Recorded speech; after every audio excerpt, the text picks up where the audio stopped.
वफाकी काबीना 26वीं आईनी तरमीम के मुसवदे की मंजूरी दे दी है। आपको हम खबर दे रहे हैं कि वफाकी काबीना ने 26वीं आईनी तरमीम के मुसवदे की मंजूरी दे दी। तफसीलात जान लेते हैं। इस्लामाबाद से खालिद महमूद हमारे साथ मौजूद है। खालिद बताएगा।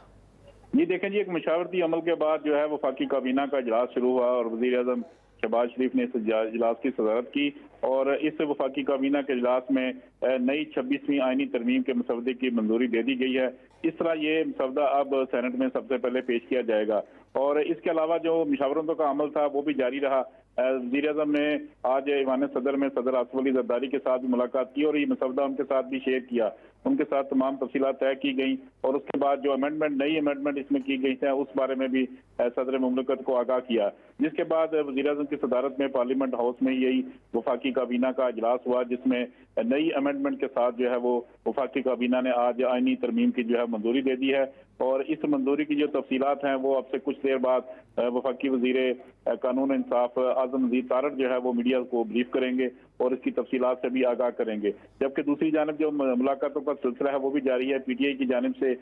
जो वक्त दिया गया था मौलाना फजल रहमान को और वो मुलाकात जो है वो भी शुरू है। लेकिन जो मसवदा आज पेश किया गया है उसमें गुज़श्ता रात जो मौलाना फजल रहमान की जानिब से कुछ तजावीज़ जो सामने आई थी और ख़ासकर जो उन्होंने अमेंडमेंट के हवाले से बात की थी कि उनके जो अमेंडमेंट है वैसे तो वो उन्होंने इत्तेफाक किया था आईनी मसवदे के ऊपर, लेकिन इसके बावजूद उन्होंने नई तरमीम दी थी और हमारे ज़राए का ये कहना है कि 27 तकरीबन नकात इसमें शामिल हैं नई आईनी तरमीम में और इन 27 नकात के ऊपर जो है स्वाय PTI के तमाम जो सियासी जमातें हैं उनका इत्तेफाक राय है और उनकी इत्तेफाक राय के बाद वफाकी काबीना का इजलास हुआ, जिसमें अब से कुछ देर पहले वफाकी काबीना ने इस नए आईनी। अच्छा खालिद, ये बताएगा कि इससे पहले भी जब मौलाना ने गुज़श्ता रोज़ भी बात की और हमने ये भी देखा कि जब लाहौर में उन्होंने गुफ्तगू की थी तो उन्होंने कहा था कि 90% इत्तेफाक उनका हो चुका था और गुज़श्ता रात भी उन्होंने यही बात की। ये बताएगा कि जिन तरमीम की आप बात कर रहे हैं और इस पर वज़ीर कानून ने ब्रीफ भी किया काबीना के इजलास में, वो तरमीम क्या है, ये कुछ मालूम हो सका?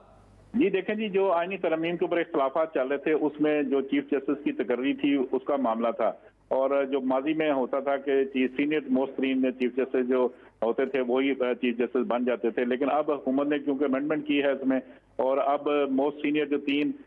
जजेस होंगे, एक रिटायरमेंट के बाद जो 3 मोस्ट सीनियर जजेस होंगे उनमें से किसी एक का इंतखाब किया जाएगा। लिहाजा ये अमेंडमेंट अब हुकूमत ने इसमें शामिल की है और 3 में से किसी एक का इंतखाब जो है वो गवर्नमेंट करेगी। इसके ऊपर जो है काफी इतराज़ात उठाए गए थे मौलाना फजल रहमान की जानिब से भी और PTI की जानिब से भी, लिहाजा इस अमेंडमेंट को भी शामिल किया गया है। इसके अलावा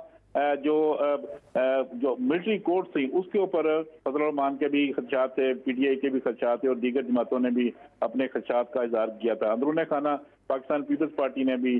जो मिलिट्री कोर्ट्स हैं उसके ऊपर इतराज़ात उठाए थे। आज ये मामला तफसीली जो है वो डिस्कस किया गया है और इसकी कुछ तरमीम जो है वो सामने आई हैं जिसकी तफसीलात जो है वो आज़म नज़ीर तारड़ जो है कुछ देर बाद बयान करेंगे। इस पर इत्तफाक राय हुआ है, तमाम जो तफसीलात थी उसके ऊपर, तजावीज़ के ऊपर, सिफारिशात के ऊपर जो मौलाना फजल रहमान ने दी थी उसके ऊपर इत्तफाक राय हुआ है। जबकि हुकूमत में शामिल जो 14 जमातें हैं उन्होंने भी इस तमाम तर जो तरमीम है उस पर इत्तफाक किया, खासकर जिसमें बाप पार्टी, MKM पार्टी और काफ लीग हैं। ये तमाम पार्टियां जो है इत्तफाक राय के बाद इन्होंने आज कैबिनेट को अपनी मंजूरी का इरादा किया था और इसके जो वज़रा हैं इन तमाम इत्तेहादी जमातों के वो भी आज शरीक थे और उन्होंने इस मौका पर जो नई तरमीम भी शामिल की गई हैं उस पर भी इत्तफाक किया और स्वाय PTI के तमाम जो पार्टी मौजूद हैं इस हुकूमत में, लेकिन अपोजिशन में चूंकि मौलाना फजल रहमान थे, JUI अपोजिशन में फिलहाल बैठी हुई है, लेकिन उसके बावजूद जो फजल रहमान की तजावीज़ हैं उस पर इत्तफाक किया गया है और उनकी तजावीज़ को भी बिल्कुल ठीक है। मौलाना फजल रहमान ने जो तजावीज़ दी थी उन पर इत्तफाक हुआ है। शुक्रिया आपका खालिद, आपने आगाह किया।